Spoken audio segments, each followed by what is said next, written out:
పూర్తి వివరాలకు చదవండి రేపటి అక్షర శిల్పం దినపత్రికలో.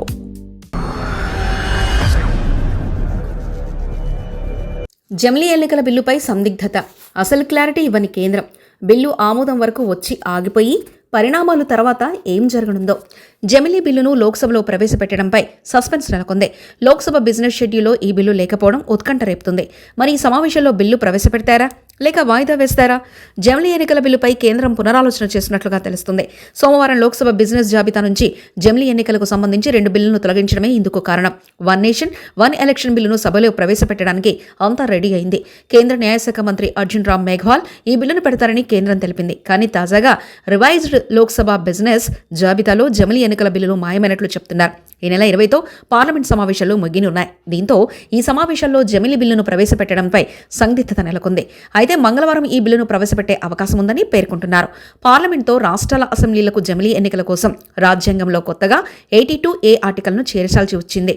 పార్లమెంటు పదవీకాలంలో మార్పు కోసం ఆర్టికల్ 83ని, అసెంబ్లీల పదవీకాల సవరణకు ఆర్టికల్ 172ని, ఎన్నికల నిబంధనల రూపకల్పన కోసం పార్లమెంటులో అధికారం కల్పించేవే ఆర్టికల్ 327ను సవరించాల్సి ఉంటుంది. వాస్తవానికి లోక్సభ, అసెంబ్లీలతో పాటు స్థానిక సంస్థల ఎన్నికలను నిర్వహించాలని మాజీ రాష్ట్రపతి రామ్నాథ్ కోవింద్ నేతృత్వంలో కమిటీ ప్రభుత్వానికి సిఫార్సు చేసింది.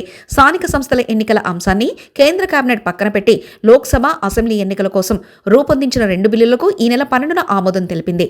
లోక్సభలో 3/2 ఎంపీల మద్దతు అవసరం.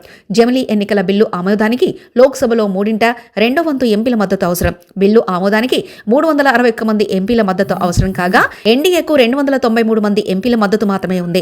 ఇండీ కూటమికి 235 మంది ఎంపీల బలం ఉంది. వాస్తవానికి బిల్లును లోక్సభలో ప్రవేశపెట్టిన తర్వాత జేపీసీకి పంపిస్తారని ప్రచారం జరిగింది. జమిలీ ఎన్నికల బిల్లు ఆమోదం పొంది చట్టంగా మారితే లోక్సభ, రాష్ట్రాల అసెంబ్లీలకు 5 ఏళ్లకొకసారి ఏకకాలంలో ఎన్నికలు నిర్వహించాలి. అప్పటి వరకు అధికారంలో కొనసాగాల్సిన ప్రభుత్వాలు ఏదైనా పరిస్థితుల్లో రద్దయినా ఆయా అసెంబ్లీలు, లోక్సభకు మాత్రమే 5 ఏళ్లలో మిగిలి ఉన్న కాలం కోసమే మధ్యంతర ఎన్నికలు నిర్వహిస్తారు. ఆ గడువు ముగిసిన తర్వాత అన్ని శాసనసభలు, లోక్సభతో పాటు ఒకేసారి ఎన్నికలు జరుగుతాయి.